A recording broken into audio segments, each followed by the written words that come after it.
Yo estaba en ese pequeño centro de plasma, con el estómago rugiendo tras 3 días sin una comida decente, cuando el rostro de la enfermera se puso blanco al mirar mi muestra de sangre.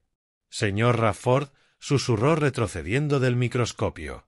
Necesito llamar al director. Ahora. Ese fue el momento en que mi vida se partió en dos, antes de saber lo que corría por mis venas y después. Las luces fluorescentes zumbaban arriba, frías e implacables, haciendo que todo pareciera aún más barato. Mi nombre es Coulter Rafford, y hace 6 meses tenía una empresa de demolición valorada en $8 millones. Tenía cuadrillas en 3 estados, contratos con el gobierno y una esposa que presumía en su club de lectura de nuestra casa de vacaciones en Aspen. Pero ahí estaba, en ese centro de plasma en la calle Buchanan, viendo a una enfermera de unos 20 años mirar mi sangre como si hubiera descubierto vida extraterrestre. Solo era otro hombre arruinado de mediana edad intentando reunir $50. Señor, por favor no se mueva, dijo la enfermera, y noté que sus manos temblaban al levantar el teléfono del escritorio. Su placa decía Kili, y había sido amable conmigo desde que llegué, avergonzado y desesperado, llenando formularios con preguntas como ¿cuándo fue su última comida completa? En esa mentí. 3 días sonaban mejor que 5. ¿Hay algo malo con mi sangre? Pregunté, y mi voz se quebró, porque de repente pensé en enfermedades, en cáncer, en todas las formas en que el cuerpo puede traicionarte cuando ya lo has perdido todo. ¿Estoy enfermo? No, señor Rafford, no está enfermo, dijo Kili, mientras ya marcaba con dedos temblorosos. Es solo que su sangre... Se detuvo, me miró, y luego habló rápido al teléfono. Doctor Brennan, venga a la estación 3 inmediatamente. Sí, ahora mismo. Tengo un donante con sangre Artnui. No sabía qué significaba eso, pero por la forma en que lo dijo, como si hubiera encontrado el santo grial en una bolsa de plástico, el pecho se me apretó. A mi alrededor, otros donantes estaban en sillones gastados, mirando el móvil o la tele que daba un programa matinal. Ninguno sabía que el mayor perdedor de la sala estaba a punto de descubrir que había llevado oro líquido en sus venas durante 48 años. Kili, ¿qué es Rachel? Pregunté, pero ella ya colgaba, sacando otro kit de recolección con movimientos que pasaron de rutina a reverencia. Señor Rafford, la sangre Rachel es la más rara del mundo. Solo 43 personas en la Tierra la tienen documentada. Su sangre puede salvar a quienes morirían sin ella, personas sin ninguna otra compatibilidad ni esperanza. 43 entre 8.000 millones. Miré mi brazo, donde la aguja estaba sujeta con cinta, la delgada manguera llevando sangre roja oscura a una bolsa médica, e intenté entender cómo Coulter Rafford, el hombre cuya esposa le había escupido la cara y llamado inútil 2 semanas atrás, podía ser de repente uno de los seres humanos más raros del planeta. La puerta se abrió de golpe y entró un hombre alto y delgado con bata blanca. El doctor Brennan, según su credencial. Me miró como si fuera un descubrimiento arqueológico. Señor Rafford, soy el doctor Brennan, director médico. Kili, ¿está segura? Lo revisé 3 veces. Doctor, es nula.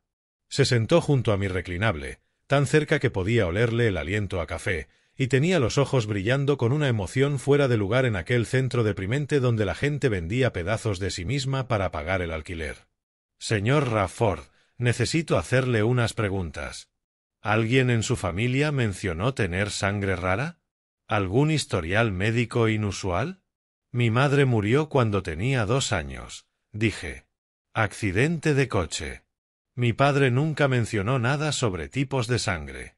Es un ingeniero ferroviario jubilado, vive en Tepique. Necesitamos hacerle un panel completo de inmediato, dijo el doctor Brennan. Pero su teléfono sonó, y al ver la pantalla su expresión cambió. Es imposible. ¿Cómo pudieron saberlo tan rápido? ¿Saber qué? Pregunté. Pero ya caminaba de un lado a otro, hablando por teléfono con alguien en términos médicos que no entendía. Solo alcancé fragmentos. Sí, confirmado Artnui. Y está aquí ahora, entiendo la urgencia. Pensé en irme, tomar mis $50 y largarme antes de que esto se complicara. Pero pensé en mi hijo Brice, intentando terminar la universidad mientras su madre le repetía que su padre era un fracaso. Pensé en mi hermano Vaughan, fingiendo que no le molestaba que comiera su comida y usara su electricidad. Pensé en mi padre, Russell Radford, que había trabajado toda su vida con las manos y ahora me ofrecía su dinero de jubilación porque su hijo lo había perdido todo. Señor Radford, dijo el doctor Brennan al colgar, viene alguien a hablar con usted. Alguien que le hará una oferta que cambiará su vida. No entiendo nada, dije, odiando lo débil que sonaba mi voz. Esta mañana desperté en el sofá de mi hermano con $38 a mi nombre. Vine aquí a vender plasma para comprar gasolina y fideos. ¿Y ahora me dice que mi sangre es especial?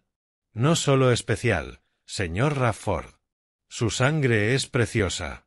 Y ahora mismo hay un hombre muriendo en Mónaco que necesita lo que usted tiene. Su familia ya envió una representante. Llegará en 10 minutos. Mónaco. Sabía que estaba en Europa, donde los ricos tenían yates y apostaban fortunas. El lugar que Melora siempre soñó conocer, cuando aún creía que yo podría darle esa vida. La aguja en mi brazo se sintió más pesada, como si drenara algo más que sangre. «Hay más», dijo el doctor Brennan, y su tono me hizo mirarlo fijo.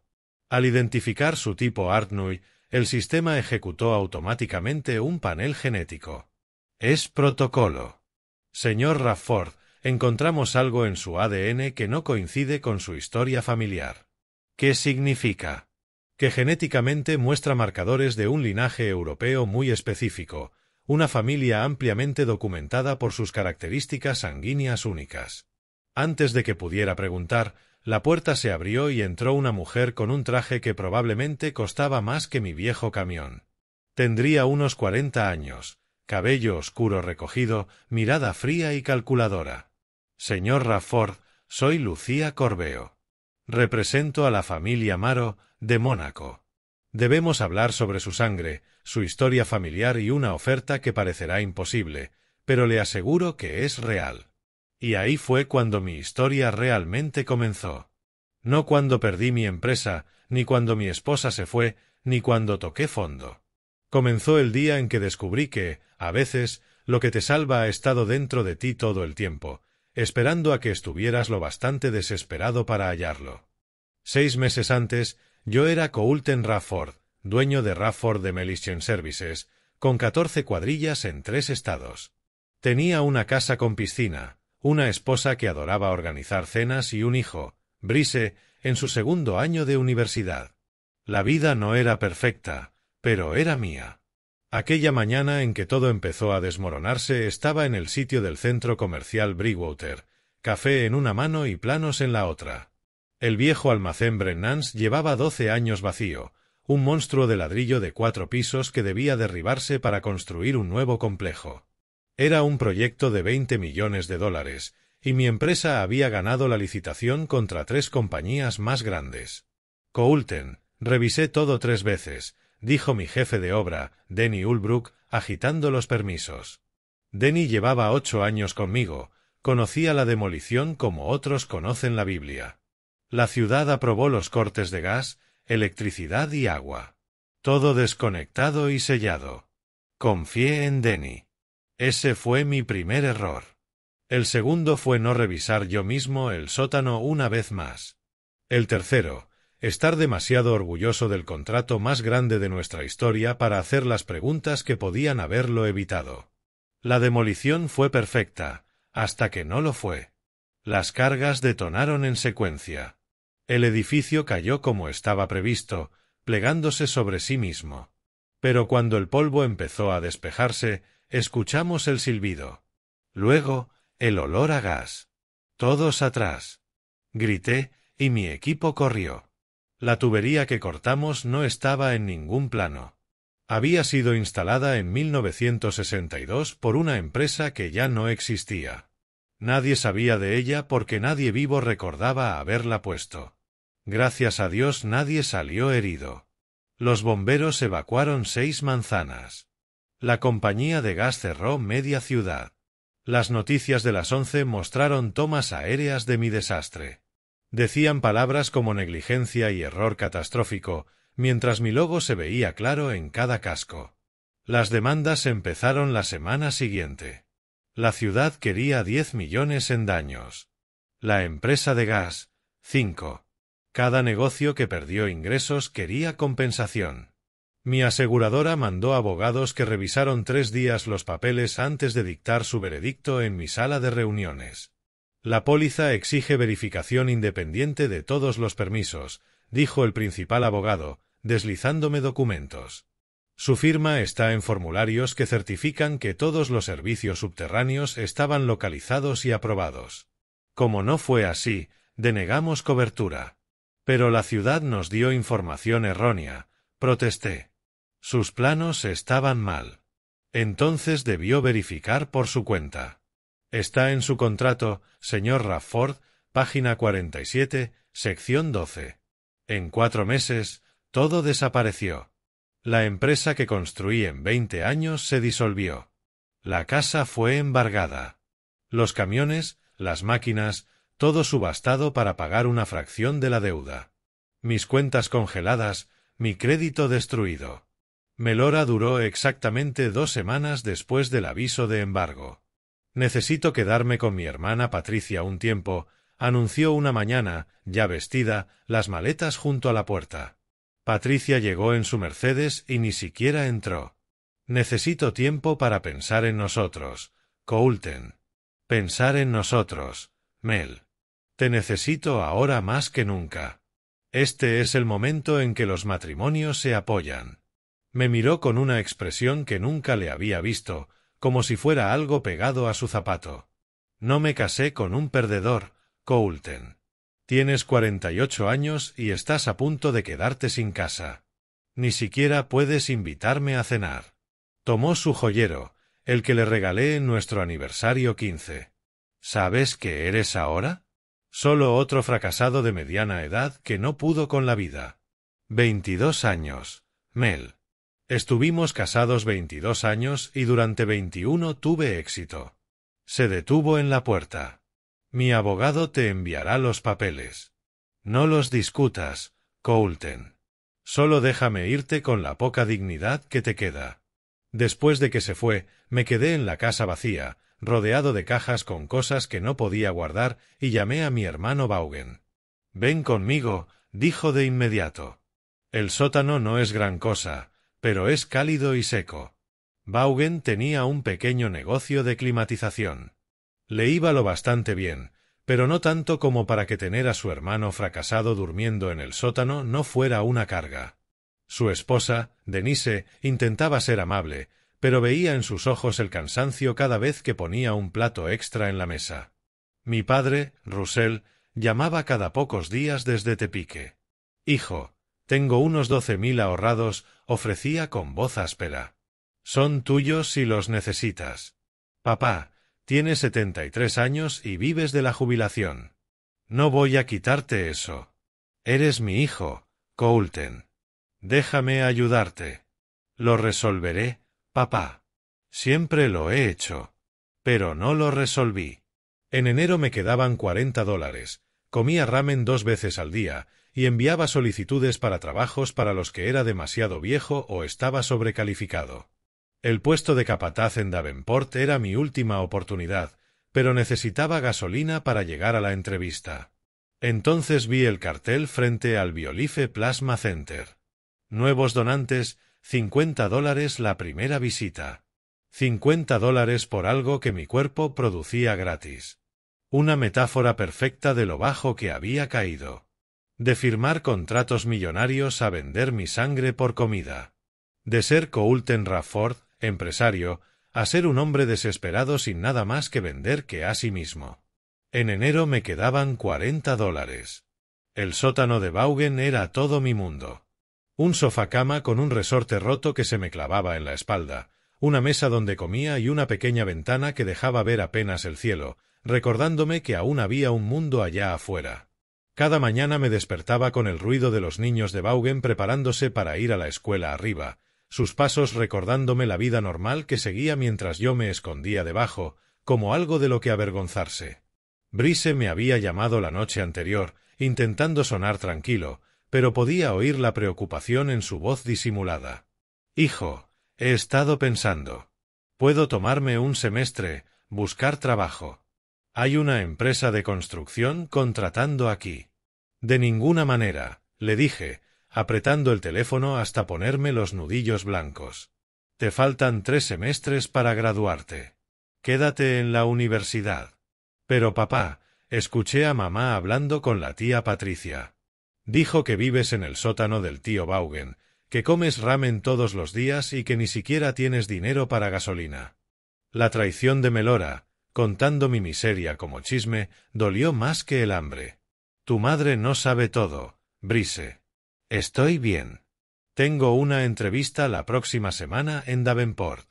Proyecto grande, buscan un capataz con experiencia. Papá, déjame ayudarte, puedo mandarte algo de lo que gano en el programa de trabajo. Brice, basta. Soy tu padre. Yo te cuido, no al revés. Concéntrate en tus estudios. Prométemelo. Está bien, papá. Lo prometo. Después de colgar, me quedé mirando el techo hasta las 3 de la madrugada, haciendo cuentas una y otra vez. $40 en la cartera. La entrevista en 3 días, a 140 kilómetros. La gasolina costaría al menos 30.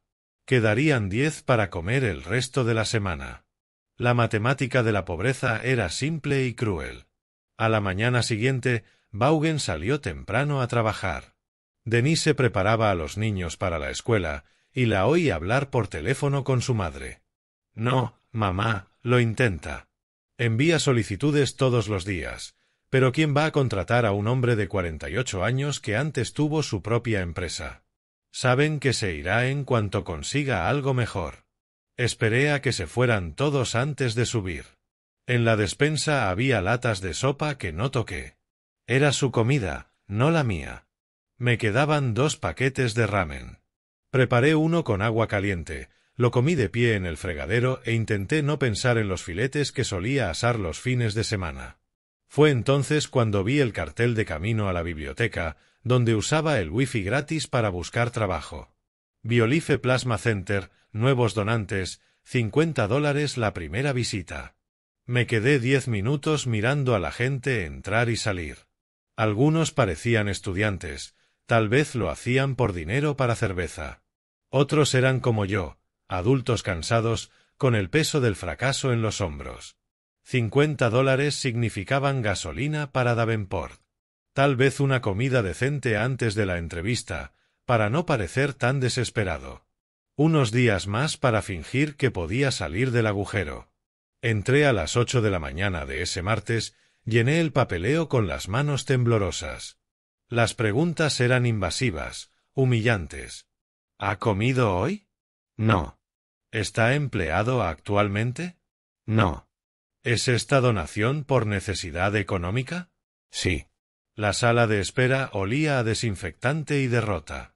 Una mujer leía una novela romántica fingiendo que estaba ahí por elección. Un joven con botas de obra dormía en su silla, seguramente entre turnos. Todos fingíamos que era algo normal, que vender partes de nosotros era solo otro trámite del martes. Coulten Rafford.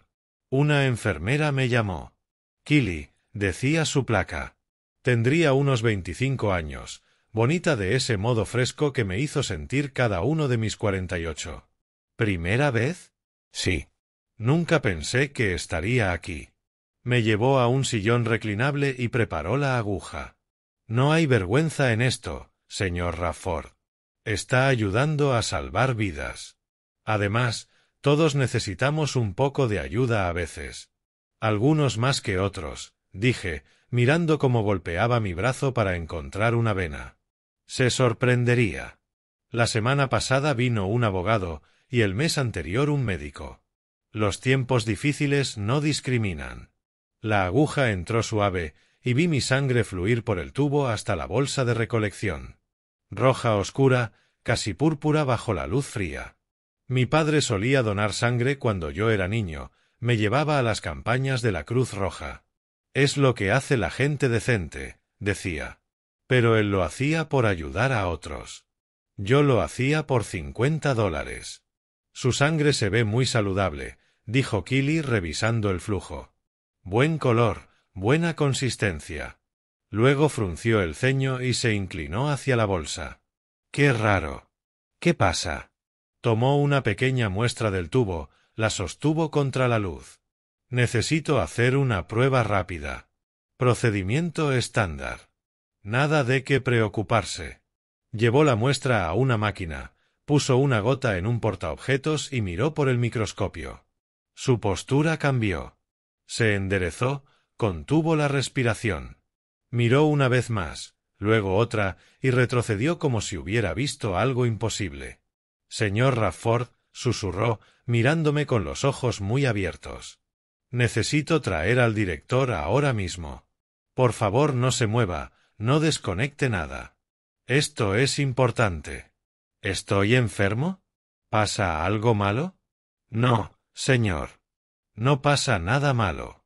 Está a punto de pasar algo muy bueno. Señor Rafford, necesito que se quede muy quieto, dijo con una voz distinta, urgente, profesional, como si acabara de descubrir algo que lo cambiaba todo. Voy a buscar al doctor Brennan enseguida. ¿Pasa algo malo? ¿Estoy enfermo? Pregunté con miedo, mientras todos los peores escenarios inundaban mi mente. Cáncer, VIH, alguna enfermedad rara que terminaría lo que perderlo todo había empezado. No, señor, solo por favor no se vaya. Salió casi corriendo, dejándome solo con el suave bombeo de la máquina extrayendo mi sangre. A mi alrededor, los demás donantes miraban sus móviles, ajenos al drama que se desarrollaba en mi sillón. La tele hablaba de hipotecas y casi me reí de la ironía. El doctor Brennan llegó en minutos. Era alto y delgado, observó mi muestra, luego su pantalla y de nuevo la muestra, como si resolviera una ecuación imposible. Señor Rafford, necesitamos hacerle un análisis completo de inmediato. No puedo pagar ninguna prueba. No habrá cargo. Esto es extraordinario. Se sentó a mi lado, tan cerca que vi la emoción contenida en su rostro. Su tipo de sangre es RH nulo. Lo llamamos sangre dorada. Solo 43 personas en el mundo la tienen documentada. Lo miré sin entender. ¿Eso es malo? ¿Malo? Señor Rafford, su sangre puede salvar a cualquiera con tipos raros dentro del sistema RH. Es universal para quienes no tienen donantes compatibles. Usted es literalmente uno entre 200 millones. Su teléfono sonó. Respondió sin apartar la vista de mí. Sí, confirmado RH nulo. Está aquí. Entiendo la urgencia. Colgó y marcó otro número. Acabamos de recibir una solicitud urgente. Hay una situación en curso. ¿Qué tipo de situación? Antes de que pudiera responder, la puerta se abrió de golpe. Una mujer con un traje caro entró como si fuera la dueña del lugar. Todo en ella gritaba dinero, los zapatos italianos, el bolso Hermès que sostenía como un arma. Doctor Brennan, señorita Corballo, este es el señor Rafford. Ella me miró con una mezcla de determinación y urgencia. Señor Rafford, soy Lucía Corballo. Represento a la familia Maro, de Mónaco. Henry Maro está muriendo. Necesita una transfusión en menos de 12 horas, y usted es el único donante compatible en Norteamérica. ¿Mónaco? Eso está en Europa. El jet familiar nos espera en el aeropuerto ejecutivo. Señor Rafford, los Maro están dispuestos a ofrecerle $2 millones por su cooperación inmediata. 2 millones. El número me golpeó como un puñetazo. Miré mi brazo, la aguja drenando la sangre que estaba a punto de vender por $50. Por mi sangre, por salvar la vida de Henry. Pero debemos irnos ahora. Cada minuto cuenta. Esto es una locura. Esta mañana desperté arruinado en el sótano de mi hermano, y ahora me dicen que alguien pagará 2 millones por mi sangre. Señor Rafford, dijo sentándose frente a mí, suavizando la voz. Henry Maro es uno de los hombres más ricos de Europa. Su imperio naviero emplea a 30.000 personas. Tiene hijos, nietos. Lleva 3 años buscando un donante compatible. Para él, usted no es solo sangre. Es esperanza. Pensé en Brice intentando terminar la universidad. En mi padre, demasiado orgulloso para dejar que lo viera preocupado. En Vaughan y Denise, fingiendo que no era una carga alimentarme. 2 millones lo cambiarían todo. Pero algo no encajaba. ¿Por qué tanta urgencia si lleva 3 años buscando? Tuvo un incidente ayer, sangrado interno por una condición que llevaba años controlando. Necesita cirugía, pero sin sangre compatible lo mataría. Tenemos tal vez 10 horas para llevarlo allá. ¿Y el análisis de ADN? Pregunté, recordando que Killy mencionó pruebas adicionales. El doctor dudó, mirando a la señora Corballo. Eso puede esperar. No, interrumpió ella. Dígaselo. Tiene derecho a saberlo antes de decidir. El doctor Brennan sacó su tableta y me mostró un gráfico incomprensible. Al identificar su tipo RH nulo, hicimos un panel genético completo, protocolo estándar. Pero encontramos algo más, marcadores genéticos que indican...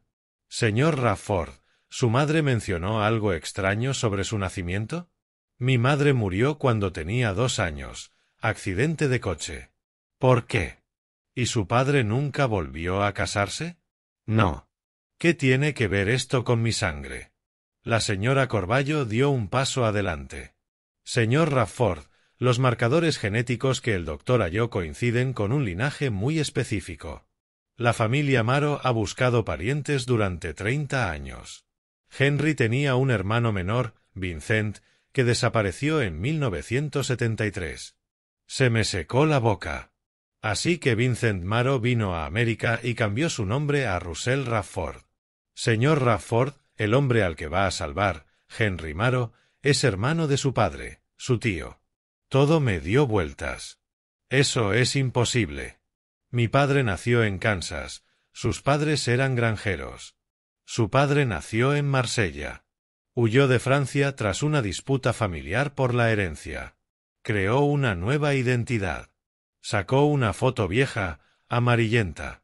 2 hombres jóvenes junto a un yate, brindando. Uno era claramente el del archivo médico, el otro me hizo quedarme sin aire. Papá. La palabra me salió en un susurro. Era él. Mi padre, Russell Rafford, con unos 25 años, vistiendo ropa que nunca podría haberse permitido, de pie junto a un yate más grande que la casa de mi hermano. Su padre abandonó una de las mayores fortunas navieras de Europa, dijo suavemente la señora Corballo. Henry respetó su decisión, nunca intentó forzar contacto, pero ahora muere, y sus hijos no comparten el tipo sanguíneo raro. Solo la línea de Vincent lo tiene. Mi padre es Russell Rafford, de Tepique, dije, aunque las piezas encajaban. Nunca hablaba de su infancia. No había fotos anteriores a 1975. A veces murmuraba dormido en lo que creí un idioma inventado, pero tal vez era francés. Siempre evitaba hablar de mis abuelos. Llámelo, sugirió el doctor. Pregúntele usted mismo. Me temblaban las manos al sacar el móvil, el mismo con el que esa mañana buscaba empleos. Marqué el número de siempre. Coulten, ¿todo bien? Papá, necesito preguntarte algo, y necesito la verdad. ¿Tu verdadero nombre es Vincent Maro? El silencio fue tan largo que pensé que había colgado. Escuché su respiración lenta, pesada. Luego, con una voz distinta, más vieja, más triste, con un acento que nunca le había oído, habló. ¿Cómo lo supiste? Esas 4 palabras lo cambiaron todo. Mi padre, el hombre que me enseñó a usar un martillo, que trabajó 40 años en el ferrocarril, era otro hombre. Estoy en un centro de plasma, papá. Encontraron algo en mi sangre. Hay un hombre en Mónaco que la necesita. Henry Maro. Henry. El nombre le salió roto, como algo que se quiebra tras años de presión. Henry está muriendo. Papá, ¿por qué nunca me lo dijiste? Porque elegí ser Russell Rafford. Elegí a tu madre, elegí América, elegí construir algo con mis manos en lugar de heredarlo. Vincent Maro murió en 1973. Lo maté el día que subí a ese avión. Pero Henry Maro es tu hermano, mi tío, y está muriendo, papá. Es un buen hombre, dijo, y oí 40 años de emoción contenida en esas palabras. Tuvimos nuestras diferencias, pero es familia. La pelea nunca fue por dinero, fue por libertad. Él quería que fuera alguien que no podía ser. Ofrecen 2 millones, papá. Río, una risa leve, y por primera vez escuché al hombre que fue antes de ser Russell Rafford. Henry siempre fue de gestos grandiosos. Una vez compró todas las flores de Niza porque una chica dijo que le gustaban las rosas. Llenó el vestíbulo entero. Papá, necesito la verdad. Toda. Ven a verme después de salvar a mi hermano. Te lo contaré todo entonces. Pero Coulten, ve. Acepta el dinero. Sálvalo. Y dile que Vincent lo perdonó hace 40 años. Dile que te nombré Coulten por el oeste americano, porque quería que fueras tan libre como me sentí el día que vi esos espacios abiertos. Papá. Ve, hijo.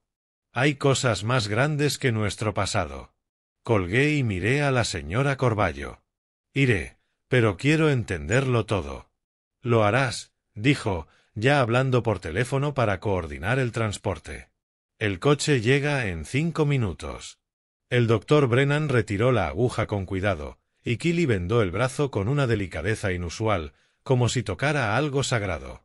Está a punto de salvar una vida, señor Rafford. Tal vez más de una. El trayecto al aeropuerto ejecutivo fue surrealista. La señora Corballo frente a mí, en el interior de cuero de un Bentley, hablando por teléfono en francés. Escuché varias veces el nombre de mi padre, Vincent, y me sonó ajeno. El jet ya estaba encendido cuando llegamos, blanco y reluciente, con Maro Industries escrito junto a la cola. ¿Ha volado alguna vez en un avión privado, señor Rafford? Preguntó. Ni siquiera en primera clase. El interior parecía la suite de un hotel de lujo. Asientos de cuero color crema, mesas de madera pulida, un dormitorio al fondo. Un equipo médico ya estaba a bordo preparando el material. La doctora Sarah Ashford se presentó como la médica personal de Henry. Tu sangre nos va a permitir realizar la cirugía que le salvará la vida, explicó mientras despegábamos. Sin ella no podríamos arriesgarnos al procedimiento. Eres literalmente su única esperanza. Durante el vuelo, la señora Corballo me mostró más fotografías. Mi padre, Vincent, a distintas edades, siempre junto a Henry en una boda, en un yate, en lo que parecía una reunión de consejo. En todas las fotos anteriores a 1973 se le veía atrapado. Luego me mostró una última imagen. Esta se tomó el día antes de que Vincent se fuera. Salía mi padre, solo, en un muelle mirando al Mediterráneo. Incluso en la foto antigua se notaba el anhelo en su postura, la necesidad de estar en otro lugar, de ser otro. Dejó una nota, dijo la señora Corballo. Henry la guardó todos estos años. Me entregó un papel amarillento. La tinta desvaída pero legible, en inglés, con la letra inconfundible de mi padre. Henry, cuando leas esto ya me habré ido. No porque te odie a ti o a nuestra familia, sino porque te amo demasiado como para convertirme en alguien que no soy. La empresa, el dinero, las expectativas, son tuyos. Tú naciste para eso. Yo nací para otra cosa. Me voy a América para averiguar cuál. Puede que fracase, pero será mi fracaso, ganado con mis propias manos. Diles a papá y mamá que lo siento. Diles que siempre seré su hijo, solo que no el que ellos planearon. Y dime a ti mismo, hermano, que esto no es una despedida. Es solo que por fin aprendo a respirar. Vincent. Aterrizamos en Mónaco al atardecer. El hospital no se parecía a nada que hubiera visto. Más un hotel de lujo que un centro médico. Henry estaba en una ala privada que ocupaba toda una planta. Cuando me llevaron a su habitación para la primera transfusión, conocí por fin a mi tío. Era más pequeño de lo que imaginaba, frágil contra las sábanas blancas, pero sus ojos eran exactamente los de mi padre, oscuros, inteligentes, cargados de décadas de historias. «Tienes los ojos de tu abuela», dijo en un inglés con acento, la voz débil pero clara. «El hijo de Vincent. Me escribió una vez, ¿sabes?, cuando naciste. Dijo que te puso Coulten por el oeste americano. Se había enamorado de él, dijo que era su mayor logro, más grande que cualquier cosa que pudiera darle la fortuna de los Maro. La transfusión duró 4 horas. Henry y yo hablamos entre sus ratos de descanso, sobre la juventud de mi padre, sobre el imperio naviero que su padre había construido, sobre la pelea que empujó a Vincent a convertirse en Russell. «Nunca fue por el dinero», dijo Henry, repitiendo las palabras de mi padre. «Fue por elegir. Yo quería que eligiera a la familia. Él quería elegirse a sí mismo. Los dos teníamos razón. Los dos estábamos equivocados». «¿Te arrepientes de no haberlo buscado?», pregunté. «Cada día. Pero respeté su elección. Era el único regalo que podía darle, su libertad». La cirugía fue a la mañana siguiente. Mi sangre, esa sangre dorada rarísima que había corrido por mis venas sin saberlo durante 48 años, lo hizo posible. Henry sobrevivió, incluso empezó a florecer. En 3 días ya estaba sentado, recuperando el color y bromeando con sus hijos. Mis primos, me tuve que recordar. Los 2 millones aparecieron en mi cuenta como prometieron. Pero no fue el único regalo. La hija de Henry, Isabelle, era una promotora exitosa expandiéndose en el mercado estadounidense. «Necesitamos a alguien que entienda de demolición y reconstrucción», dijo durante la cena de mi última noche en Mónaco. «Alguien en quien podamos confiar, familia. Perdí mi empresa. Fracasé. Perdiste una batalla contra la burocracia. No es lo mismo que fracasar». Además, sonrió, una sonrisa que reconocí como la de mi padre. «Los Maros son muy buenos empezando de nuevo. Lo llevas en la sangre, literalmente». Volví a Estados Unidos 3 días después de la cirugía, pero ya no era el mismo hombre que había entrado en ese centro de plasma desesperado por $50. Los 2 millones en mi cuenta eran reales. Revisé la app del banco como 40 veces para asegurarme de que las cifras no desaparecían. Pero más importante aún, llevaba conmigo el conocimiento de quién era en realidad, de dónde venía y por qué mi padre había decidido enterrarlo todo. Mi primera parada fue Tepique. Papá me esperaba en su dúplex, con café ya hecho, sentado en la misma mesa donde me enseñó las tablas de multiplicar y me ayudó con las solicitudes de la universidad. Pero ahora lo veía distinto. No solo como Russell Rafford, ingeniero ferroviario jubilado, sino como Vincent Maro, el hombre que se alejó de todo para convertirse en nada y luego se construyó a sí mismo en algo verdadero. «Henry te manda saludos», dije al sentarme. «Está bien. Va a estar bien. La cirugía salió bien. Quiere que sepas que eres bienvenido a casa cuando quieras». Papá sonrió, esa sonrisa triste que carga décadas de historia complicada. «Estoy en casa, Coulten. Estoy en casa desde el día que conocí a tu madre en aquel diner de Omaha. Háblame de ella. Háblame de todo». Durante 6 horas, mi padre volvió a ser Vincent y me contó historias que nunca había oído. Cómo llegó a Nueva York con $20,000 ahorrados en secreto y una determinación férrea de desaparecer. Cómo se metió a ferroviario porque significaba moverse sin parar, difícil de rastrear. Cómo conoció a mi madre, Linda, cuando su locomotora se averió en Nebraska y ella le sirvió café y tarta y le preguntó por qué un hombre tan guapo parecía tan triste. «Ella nunca lo supo», dijo. Quise contárselo 100 veces, pero ¿cómo explicas que no eres quien dices ser? ¿Cómo le dices a la mujer que amas que has mentido desde el primer día? «¿Te arrepentiste alguna vez?», pregunté. «Cada Navidad en la que no pude darle lo que merecía. Cada vez que tú necesitabas algo que no podía pagar. Pero luego os veía a ti y a Vaughan jugar en el patio, construyendo fuertes con cajas de cartón, y sabía que había elegido bien. Creciste libre, Coulten.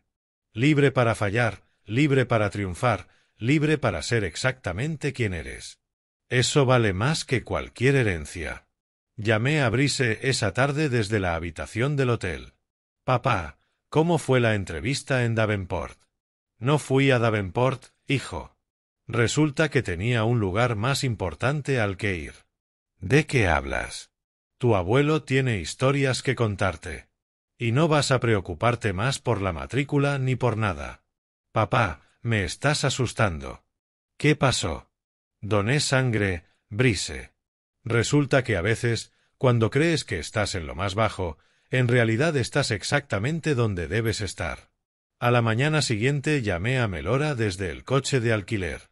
Coulten, ¿por qué llamas? Te dije que mi abogado se encargaría de todo. No llamo para reconciliarnos, Melora. Llamo para darte las gracias. Gracias por dejarte. Por llamarme perdedor, por mostrarme quién eras. Porque si te hubieras quedado, jamás habría entrado en ese centro de plasma. Nunca habría descubierto lo que llevo en la sangre. Nunca habría sabido quién soy. ¿De qué estás hablando? De descubrir que a veces romperte es la única manera de saber de qué estás hecho. Adiós, Melora. Que te vaya bien. Lo digo de corazón. Colgué antes de que pudiera responder. Fue profundamente satisfactorio tener la última palabra con alguien que creyó haber escrito mi final.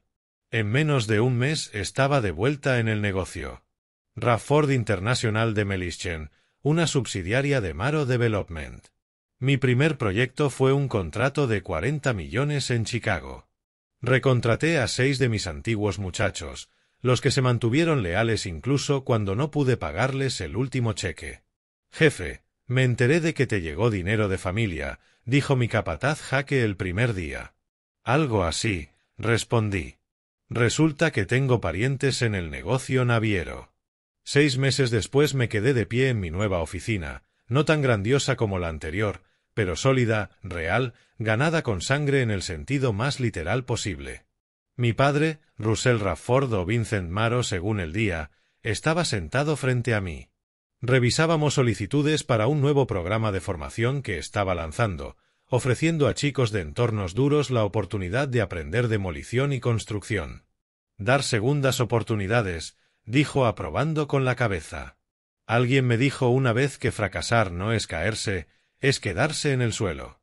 Y a veces, papá, tienes que perderlo todo para descubrir cuánto vales en realidad. 2 millones, al parecer, bromeó. No, dije, pensando en Henry, en la familia que no sabía que tenía, en la sangre que me conectaba con algo más grande que yo. Resulta que valgo exactamente lo que todos valen. Lo que alguien necesita para sobrevivir. Yo solo tuve la suerte de descubrir qué era. La semana pasada llamó el centro de plasma. Otro paciente con sangre rara necesita ayuda. Esta vez no dudé. Algunos dones están en lo que construimos, otros en lo que logramos. Pero a veces lo más valioso que tenemos es lo que ha estado fluyendo por nuestras venas desde siempre. Solo hace falta estar lo bastante roto para descubrirlo. Me llamo Coulten Rafford. Soy hijo de Vincent Maro, que eligió convertirse en Russell Rafford. Soy sobrino de Henry Maro, a quien salvé con la sangre que llevaba buscando al otro lado del océano. Soy padre de Brice, que heredará la historia y la elección de qué hacer con ella. Y aprendí que a veces que te llamen perdedor es el primer paso para descubrir lo que realmente significa ganar. Me bastó vender mi sangre por $50 para descubrir que valía millones. No por lo que había construido o perdido, sino por lo que llevaba dentro desde siempre. Lo más raro de nosotros no es lo que logramos ni lo que ganamos. Es lo que cargamos sin saberlo, esperando el momento justo, la necesidad exacta, la desesperación necesaria para revelarse. Mi padre eligió ser ordinario y se volvió extraordinario por ello. A mí me obligaron a ser ordinario y descubrí que siempre había sido extraordinario. Esa es la cosa de la sangre. No le importa tu cuenta bancaria ni tus fracasos ni lo que piense tu exesposa. Solo fluye, llevando dones que no sabes que tienes hasta que alguien los necesita para vivir. Y a veces eso basta para cambiarlo todo.